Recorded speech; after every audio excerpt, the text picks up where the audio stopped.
전 국토의 98%가 초록의 대지로 이루어진 나라 스코틀랜드.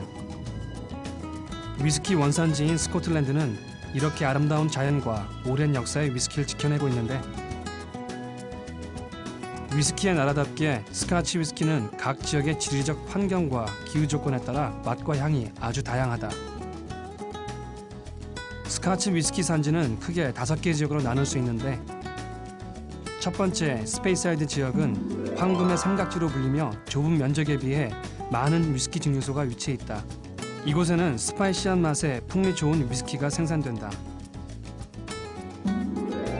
넉넉한 자연과 호수, 화창한 날씨를 자랑하는 하일랜드 지역은 가볍고 꿀, 과일, 꽃향기가 나는 풍부한 맛의 위스키가 생산된다. 스코틀랜드 남부에 자리 잡고 있는 로울랜드 지역은 위스키를 제조할 때 2탄을 거의 사용하지 않거나 제한적으로 사용하기 때문에 이곳의 위스키는 가볍고 부드러우며 풀향기가 나는 것이 특징이다. 서부 해안에 위치한 스카이섬은 해양성 기후로 해초류, 피트향의 톡 쏘는 끝맛이 있는 위스키가 생산된다. 스코틀랜드 아일라섬 지역은 강한 2탄향이 특징인데, 이곳 위스키에는 스모키한 훈연된 향이 강하게 배어있다. 이렇게 스카치 위스키는 각각의 특징을 가진 5개의 위스키 산지가 있다. 스코틀랜드의 수많은 위스키 증류소 중 내가 제일 먼저 찾은 곳은 아름다운 항구 마을에 위치한 작은 만이라는 뜻의 오반 증류소다.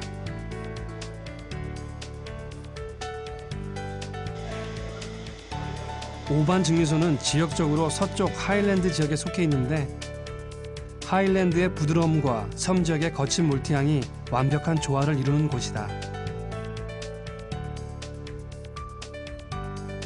Is one of the smallest distilleries that we have in Diageo. It produces a very unique whiskey that only goes to a single malt. None of it goes to blending. 1794년에 설립된 오반 증류소는 그 지역 기업인에 의해 도시 중심부에 지어졌다. 증류 기술이 유럽에 전파된 이후 위스키는 개인 농가에서 생산하던 시기를 지나 상업적으로 생산하게 되었는데, 오반 증류소는 위스키가 상업적으로 성장하던 시기인 18세기에 탄생되었다. 이후 오반은 스코틀랜드 역사와 함께 지금까지 이어져 오고 있는 것이다. 이곳은 스코틀랜드 증류소 중 가장 오랜 역사를 가진 곳 중 하나인데, 200년 넘는 역사와 독특한 위스키를 생산하는 탓에 많은 관광객들이 이곳을 찾는다고 한다. Incredibly popular. That is people who are very passionate about the brand, who have drunk it in the past, who are aware of it and want to see where it's made, and also people who are looking for something to do, who are introduced to this wonderful whiskey. With it being in the heart of the town, a lot of people will visit it to have a look at the process. But the vast majority of visitors here come because they know the whiskey, they know the brand, and they want to see where it's made. 오반 증류소는 오랜 역사적 배경과 위스키가 가진 독특한 풍미 때문에 마니아들 사이에서 많은 사랑을 받고 있다. 위스키 증류소를 방문하는 또 다른 즐거움은 증류소에 생산된 위스키를 산지에서 직접 구매하는 것이다. 시음도 해보고 특별히 한정 판매되고 있는 위스키를 만나기라도 하면 뜻밖의 귀한 선물을 받은 듯 흥분되기도 한다. 이곳에서 나는 오반 증류소에서 생산된 귀한 싱글 몰트 위스키를 만날 수 있었다. 오반 같은 경우는 이게 하일랜드거든요. 아일랜드 지역이 아니라. 그래서 서쪽 하일랜드 지역인데, 그 처음에 제가 말씀드렸던 그 스모키함과 그다음에 하일랜드 지역의 그 과일 향이 서로 잘 어울린 듯한 그런 느낌이 났어요. 진한 갈색 빛의 풍부한 과일 향을 자랑하는 오반 위스키다. 연간 약 70만 리터의 원액을 생산하는 오반 위스키는 블렌딩되지 않고 전량 모두 싱글 몰트 위스키로 만들어지고 있다. 특히 오반 위스키는 하일랜드 지역과 아일라 지역의 독특한 풍미를 조화롭게 지니고 있어서 매우 흥미로웠는데, 오반 위스키는 전체적으로 과일 향과 부드러운 바디감을 주는 풍부한 위스키였고, 그러면서도 아일라 지역 특유의 스모키함도 동시에 느낄 수 있었다. 증류소 자체가 역사가 워낙 오래됐고, 그다음에 워낙 그 매니아가 많은 증류소라 제가 한번 와볼 수 있을까 했는데 와보니 역시 되게 감동을 많이 받았고요. 아시아 사람 입맛에도 굉장히 맞을 것 같아요. 아시아 사람들이 좋아하는 위스키 테이스팅 노트는 좀 단맛과 과일 향이 좀 많이 나는 그런 위스키를 좋아하거든요. 거기다가 또 플러스 약간 짠맛이 나는 그런 위스키가 있기 때문에 좀 더 균형감이 잘 맞고 좀 더 풍부한 맛을 낼 수 있는 위스키가 아닌가 싶어요. 스코틀랜드 헤브리디스 제도의 여러 섬 중에서도 가장 아름다운 섬으로 손꼽히는 아일라 섬. 내가 찾은 두 번째 증류소 포트엘렌 증류소가 위치한 곳이다. 아름다운 해안가에 자리 잡은 포트엘렌 증류소는 1820년대에 설립된 증류소인데 아쉽게도 1983년에 폐쇄되었다. 증류소가 문을 닫은 후부터는 더 이상 위스키 증류는 이루어지지 않고 현재는 위스키의 원료가 되고 있는 몰팅 공장만 운영되고 있다고 한다. 포트알렌 몰팅 공장은 몰트의 품질을 위해 스코틀랜드에서 생산된 보리, 깨끗한 물, 아일라 지역의 피트 같은 좋은 재료를 사용하고 제조에 있어 기계화 공정을 통해 일정한 품질 유지를 우선으로 하고 있다.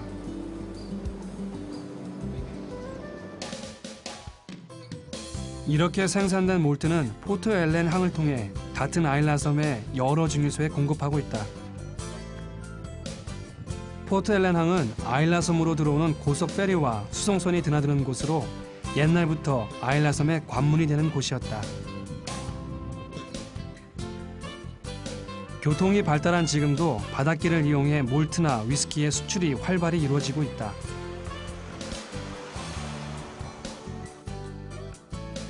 포트엘렌은 몰트를 생산하는 공장과 숙성 창고가 있었는데 대형 숙성 창고 안에는 나무통들이 가지런히 정렬되어 있었다. 이 오크통에는 1983년 증류소가 폐쇄되기 전 거의 30년 전에 증류되었던 위스키가 잠자고 있는 것이다. 이렇게 숙성된 포트알렌 위스키는 매년 일정량만이 병입해 출시되고 있어 마니아들 사이에 인기가 대단히 높다. 굉장히 귀한 그런 숙성 창고인데요. 여기 보시면 지금 포트알렌 한 병이 있는데 700ml짜리가 그게 지금 약 이베이에서 300~400파운드 정도 합니다. 한 병에. 1983년도에 문을 닫았으니까 최소한 그 전에 생산된 원액들이겠죠. 다 몇십 년씩 이상 된 그런 원액들입니다. 24년 숙성됐고요. 그리고 12,000병밖에 없습니다. 2002년도에 바틀링을 했어요. 번호가 2415번. 위스키도 와인처럼 레이블만 보면 족보처럼 정보를 알 수 있는데 레이블에는 원산지를 비롯해 증류 시기와 숙성 연도, 병입 연도 등이 자세히 기록되어 있다. 나는 포트엘렌 증류소가 폐쇄되기 전 1978년에 증류해서 24년 숙성을 거쳐 병입한 포트알렌을 시음하는 영광을 가졌다.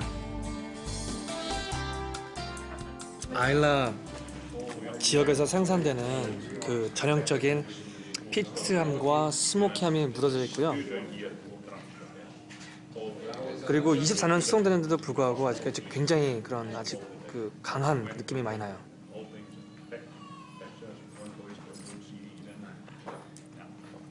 짠맛과 단맛의 조화도 좋고요. 피니쉬도 굉장히 길고 그 다음에 입에 굉장히 오일한 느낌? 그런 그 꽉 찬 느낌들이 되게 많이 있어요. 아주 훌륭한 위스키입니다. 네. 이게 조니워커 조니워커 블루 킹 조지 5세에 또 들어가는 원액이에요. 굉장히 귀하죠. 아일라 섬 인구 감소와 자본 부족 등으로 안타깝게 문을 닫은 포트엘렌 증류소. 그러나 포트엘렌의 몰트는 아일라 전 지역에 공급되고 있어 포트엘렌이 가진 독특한 풍미는 어쩌면 완전히 사라지지 않을 것 같다.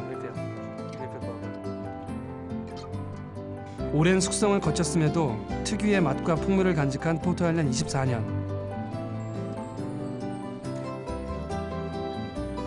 천천히 위스키를 음미해보니 그 오랜 시간 노력해온 여러 사람의 열정과 세월, 기다림이 느껴진다.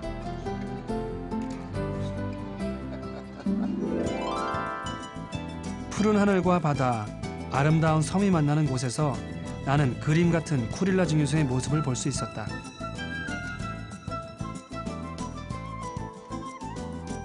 쿠릴라 증류소는 1846년 헥터 핸더슨에 의해 설립된 이후 현재까지 많은 위스키를 생산하고 있는 곳이다. 아일라 섬에서 가장 큰 규모의 위스키 증류소이고 스코틀랜드 전체 증류소를 두고 비교해봐도 규모가 큰 편에 속한다고 할 수 있다. 이곳은 포트알렌에서 메가를 공급받고 물은 피트가 함유된 근처 호수의 연수를 사용한다. 생산량의 90% 정도가 블렌디드 스카치 위스키 원료로 공급되고 있는데 한국에도 인기 있는 조니 워커 시리즈에도 블렌딩되고 있다. 큰 규모만큼 많은 양의 위스키 생산을 자랑한다.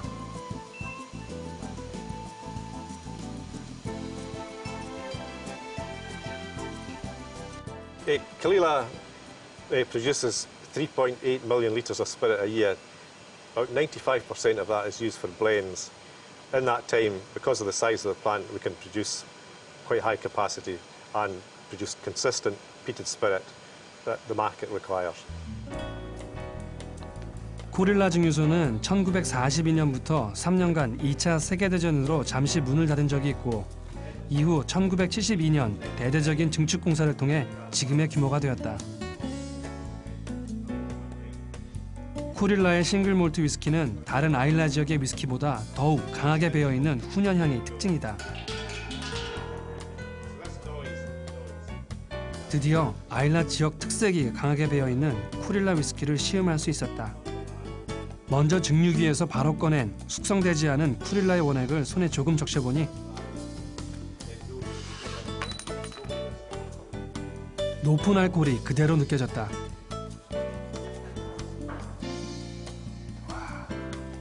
숙성되지 않은 쿠릴라 위스키의 맛은 좀 독특했는데 뉴미 엑스프레스는 70.2도, 그러니까 숙성시키지 않고 바로 증류기에서 나온 그건데 생각보다 70도인데도 불구하고 맛이 괜찮았어요. 숙성시키지도 않았는데도 불구하고 맛이 되게 좋았고. 숙성 과정을 거치지 않은 위스키임에도 강한 알코올 외에 독특한 풍미가 살아있었다. 숙성 창고로 사용하던 곳에서 심해서 그런지 좀 더 운치 있게 느껴졌는데 우리는 좀처럼 맛보기 힘든 원액의 풍미를 꼼꼼히 메모하며 시음에 열중했다. 그 다음은 피트를 사용하지 않은 몰트로 만든 위스키를 맛보았다. Gives it slightly sweeter. Again, it's one of these ones that's like the unpeated. People like it or they don't like it. Depends what you like.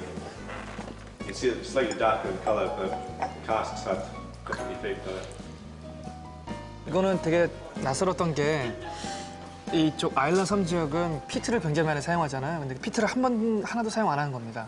이게 이제 주로 그 블렌디드 스카치 위스키용으로 그 판매용으로 주로 이거를 그 만들었대요. 근데 이것도 되게 라이트하고 뭐 여러 가지 다양한 그런 프루티하고 이런 향들이 나고요. 저도 처음 봤어요, 이거는. And of course, everybody knew this was happening. So there's people camping from the night before. They slept on the doorstep all night. There was about 500 people queued up waiting to buy the bottle of Port Ellen, which there was only 250 of. 이곳에서 한정 판매됐던 위스키는 인기가 높았다. Kalila Spirit is probably typical Islay. It's peaty, but not overpowering, as you probably found in the warehouse when we were nosing and tasting. It's very subtle. It's got the smokiness, it's got the bite, and it's a very balanced whisky. 쿠릴라의 강하고 균형 잡힌 위스키를 좋아하는 사람들은 아주 많다. 쿠릴라 증류소의 한정판 위스키의 경우 출시되자마자 많은 사랑을 받았다. 쿠릴라 위스키의 독특한 점은 강한 이탄향과 투명하지 않은 짙은 색 위스키 병이라고 할 수 있는데 여기에는 마케팅 비밀이 숨어 있다. 이 위스키는 색이 아주 옅었는데 짙은 색을 좋은 위스키로 생각하는 경향이 있어 잘 팔리지 않자 짙은 색 병에 담아 판매했더니 큰 효과를 얻었다고 한다.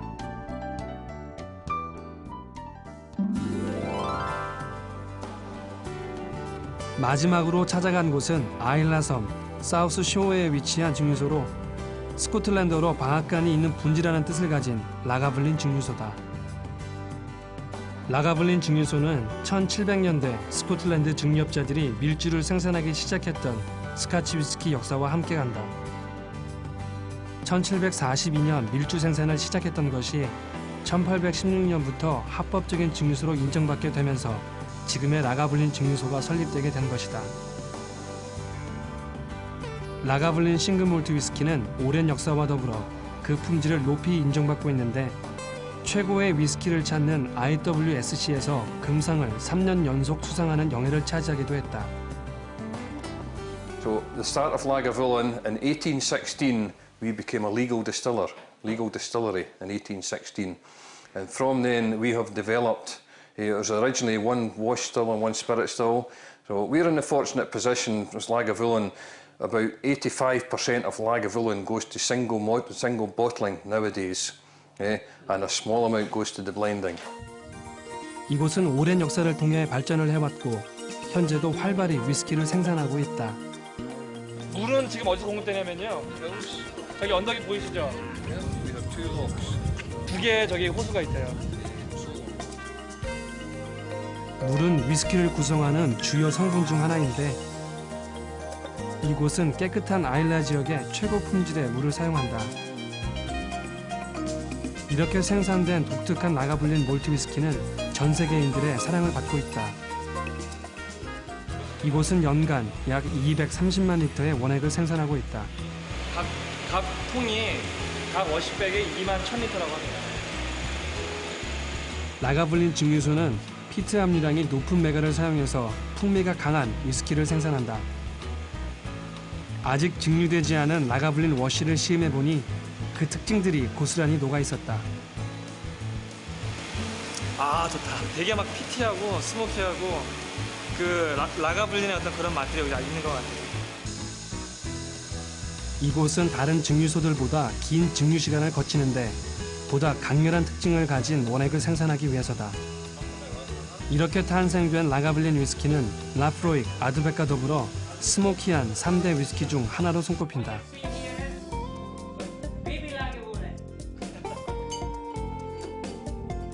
숙성 창고에 들어서니 라가블린의 오랜 역사가 느껴졌는데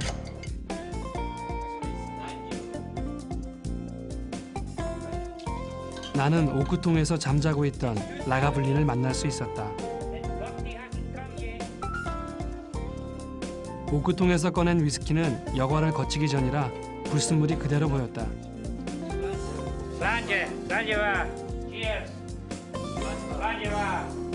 슬란지바는 게이로로 건배라는 뜻인데 슬란지바를 외치며 라가블린 16년산을 마셔보니 16년산이 제가 개인적으로 되게 좋았었는데 아로마와 부케의 그런 향이 잘 조화가 일어났었고 그다음에 다양한 그런 풍부한 맛감이 살아났었고 그리고 평생 기억에 남을 위스키 라가블린 42년산을 만날 수 있었는데 이번 위스키 여행이 내게 주는 최고의 선물이었다. 42 years. 42년산을 마시는 건 굉장히 큰 특권이죠. 라가블린 42년산은 오랜 숙성의 세월만큼 진한 갈색빛을 띠고 있었다. 그리고 오늘 되게 좋은 경험했죠. 42년산. 아마 라가블린 42년산을 마셔본 분은 아마 굉장히 드물 것 같은데 라가블린 특유의 어떤 스모키함과 피트함이 좀 사라지고 나무에서 나는 그런 향들이 굉장히 많이 났었어요. 전체적으로 봤을 때는 기존의 라가블린이라는 좀 새로운 다른 느낌의 그런 테이스팅이 났었습니다. And what makes Lagavulin special is the people that make it. The passion that goes into the making of a whisky with people like yourself to make sure that you know the effort that goes into making this and the amount of passion from everyone that makes it. We need to make sure you all know that and it's not just a product that's poured out of a tin somewhere. So there's a lot of effort and passion in there. We need to look after our history and heritage for future generations to protect whisky in Scotland. 위스키를 특별하게 하는 것은 위스키를 만드는 사람들의 열정이라고 한다. 라가블린이 1742년 위스키를 생산할 때부터 지금까지 몇백 년을 지내오며 위스키를 지켜내고 여러 세대를 거쳐 발전시켜왔듯 스카치 위스키가 그랬던 것이다. 스카치 위스키가 세계적으로 주목받을 수 있었던 것은 위스키를 고집스럽게 지켜온 스코틀랜드 증류 기술자들의 장인정신이 있었기 때문에 가능했을 것이다. 나는 스카치 위스키 증류소들을 방문하며 그 각각의 증류소가 가진 역사 속에서 그들의 위스키에 대한 자부심과 열정을 느낄 수 있었다.